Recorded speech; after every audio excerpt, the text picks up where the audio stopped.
Walk with me through Mecca, the most sacred place for Muslims worldwide. As I move, you can tilt your smartphone or move your cursor to see everything around me, a 360-degree view. We are now walking towards Al-Masjid al-Haram, the largest mosque in the world. Throughout this tour, we will visit the landmarks that millions of pilgrims come to during Hajj. Before we enter, if we scroll to my right, you will see people drinking from Zamzam water, which Muslims consider holy.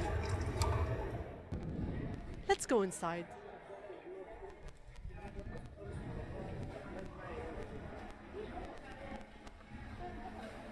During Hajj, it's absolutely packed. As you see, the floor and the columns are all marbled. The shelves have copies of the Quran. I am now facing the Ka'bah, the symbolic home of God on earth.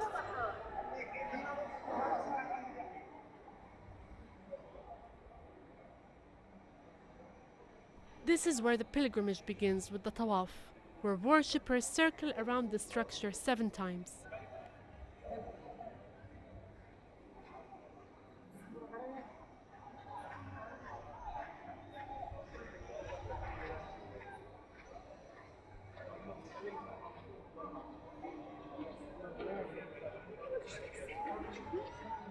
This golden monument to my left houses a rock that is said to have Prophet Abraham's footprint.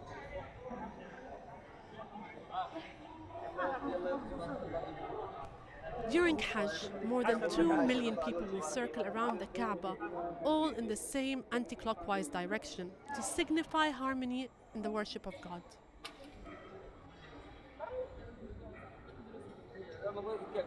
People come here from all over the world. It is the duty of Muslims to make the journey to Mecca, if they can, at least once in their lifetime.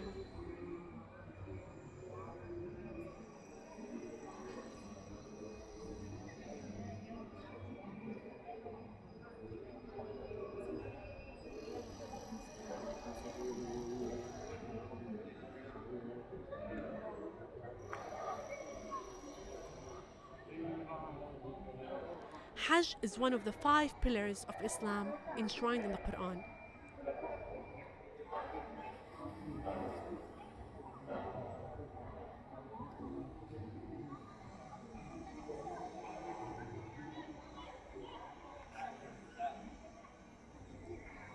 Tawaf can also be done from the upper floors, which we will be visiting shortly.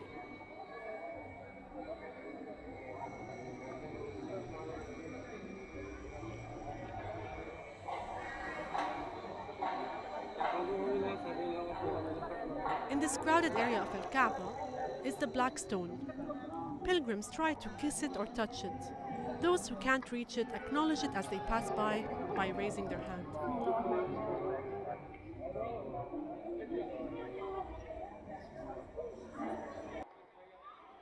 Next, I will take you to the Mas'a. This is where pilgrims go on a ritual walk between 2 hills, Safa and Marwa. They are around 300 meters apart, and the ritual is to walk from one to the other 7 times. It is believed that Abraham's wife Hajar did the same as she looked for water for her infant son Ismail.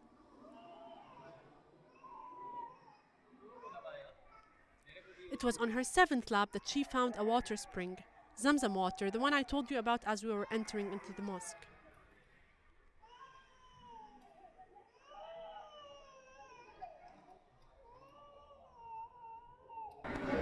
Let's go upstairs.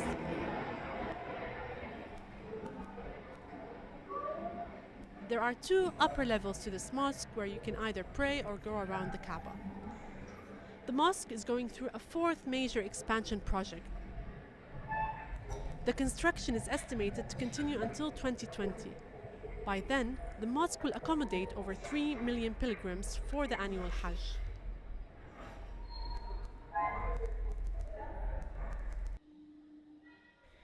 You can see the construction cranes on the horizon. A lot of people have denounced all the development around the mosque. The hotels, the malls, and that big clock that is 35 times taller than London's Big Ben. Since 1985, about 95% of Mecca's historic buildings, many dating back to the time of Prophet Muhammad around 600 AD, have been demolished to make way for new construction. This used to be a small town in a valley. It is now almost twice the size of New York City. Almost 2 million people live here.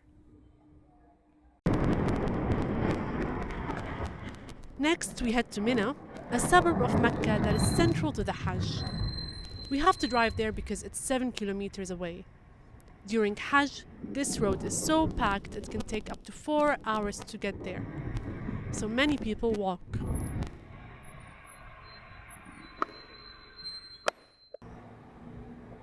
This is where pilgrims stay for 3 or 4 days. They come here to reject Satan. They throw pebbles at this pillar, which is supposed to symbolize the devil. There are 2 other pillars to stone here. It's never been as empty as this.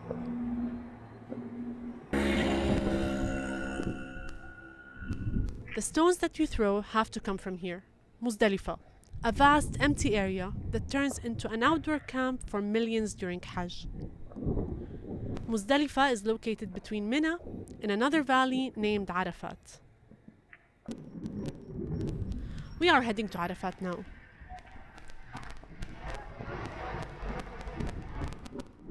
The central point of Arafat is this hill, the Mount of Mercy, about 70 meters high.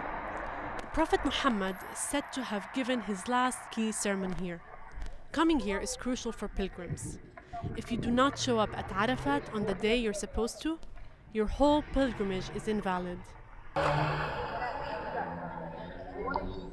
Imagine that over 2 million people on tens of thousands of buses or on foot trying to make it here in one day. Some even visit the hill outside the Hajj season. Worshippers believe that prayers here are answered and sins are cleansed. After this tiresome spiritual journey, Muslims return home with the hope that their pilgrimage has been accepted and sins forgiven.